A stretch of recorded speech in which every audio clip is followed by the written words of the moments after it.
नमस्कार। राजकीय स्नातकोत्तर महाविद्यालय 12 की ई क्लासेस में आपका स्वागत है। आज हम कवि जयशंकर प्रसाद द्वारा रचित उनके लहर काव्य से बीती विभावरी जागरी गीत का अध्ययन करेंगे। बीती विभावरी जागरी एक जागरण गीत है। यह गीत जयशंकर प्रसाद द्वारा रचित उनके काव्य संग्रह लहर से लिया गया है।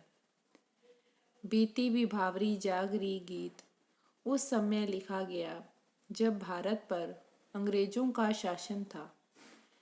उस समय भारतीय स्वयं को हीन मानकर निष्क्रिय बैठे थे। भारतीय अपनी सांस्कृतिक विरासत को भूल चुके थे। अंग्रेजों द्वारा भारतीयों को सभ्यता और संस्कृति से हीन बताया जा रहा था और विश्व की असभ्य जातियों को सभ्य बनाने का दैवी एवं नैतिक अधिकार अंग्रेजों के पास था। सैंधव सभ्यता के प्रकाश में आते ही यह साफ हो गया कि हमारी सभ्यता संस्कृति इजिप्ट और मेसोपोटामिया की सभ्यताओं से भी कहीं अधिक पुरानी है। बीती विभावरी जागरी गीत के माध्यम से जयशंकर प्रसाद ने उन भारतीयों को जागरण का संदेश दिया है जो भारतीय स्वयं को हीन मानते हुए आत्मविस्मृति में सोए हुए थे। हमारे पूर्वजों ने ज्ञान विज्ञान कला संस्कृति तथा धर्म एवं अध्यात्म के क्षेत्र में नाना कीर्तिमान स्थापित किए हैं। उन्होंने ऐसे ऐसे कार्य किए जिसके जोर का कुछ भी विश्व में अन्यतर नहीं है। आज पूरा विश्व इस बात को मानने लगा है। हम अपने पूर्वजों की उत्कृष्टता से चिपके हुए हैं, नवीन प्रयास नहीं कर रहे हैं। प्राचीन उत्कृष्टता या श्रेष्ठता की स्मृति ही हमें संतुष्ट कर देती है। यह शयन ही तो है। इसलिए प्रसाद जी कहते हैं कि अब उठो जागो तथा अपने पूर्वजों की कीर्ति में नवीन श्रृंखलाएं जोड़ो। बीती विभावरी जागरी अंबर पनघट में डुबो रही तारा घट उषा नागरी। खग कुल कुल कुल सा बोल रहा किसलय का अंचल डोल रहा। लो यह लतिका भी भर लाई है मधु मुकुल नवल रस गागरी। अधरों में राग अमंद लिए अलकों में मलयज बंद किए। तू अब तक सोई है आली आँखों में भरे विहागरी। इस जागरण गीत में कवि जयशंकर प्रसाद ने प्रातःकालीन प्राकृतिक शोभा का वर्णन किया है। उसके साथ ही जागरण का संदेश भी दिया है। रूपक अलंकार के माध्यम से प्रातःकालीन उषा को एक नायिका के रूप में चित्रित किया है। बीती विभावरी जागरी अंबर पनघट में डुबो रही तारा घट उषा नागरी। विभावरी शब्द का अर्थ है रात। कवि कहता है कि अंधकार पूर्ण रात बीत गई है, इसलिए प्रकृति को भी जाग जाना चाहिए। रात के बीतने पर अर्थात प्रातःकाल होने पर अंबर पनघट, अंबर शब्द का अर्थ है आकाश, आकाश रूपी पनघट में उषा रूपी जो चतुर नायिका है वो तारे रूपी घड़े को डुबो रही है। भाव यह है कि प्रातःकाल होते ही आकाश के जो तारे हैं वो छिपने लगते हैं।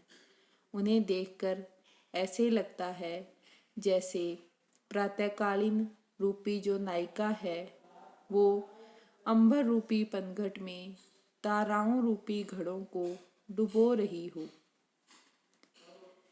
खगकुल कुल सा बोल रहा। खगकुल का शब्द का अर्थ है पक्षियों का समूह। किसलय का अंचल डोल रहा। किसलय शब्द का अर्थ है पत्ते।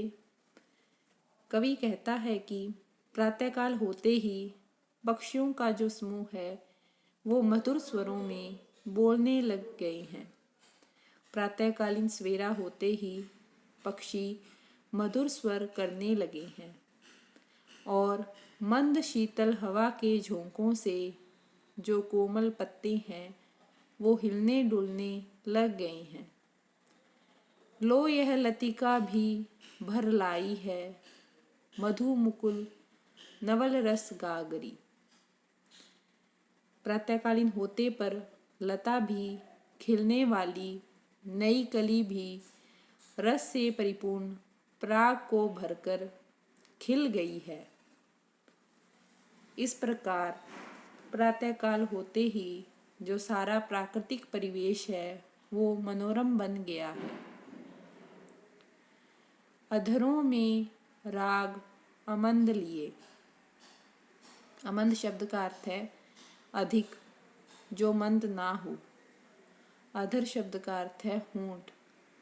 अलकों में मलयज बंद किए। अलक शब्द का अर्थ है, अलकों शब्द का अर्थ है केश और मलयज शब्द का अर्थ है चंदन।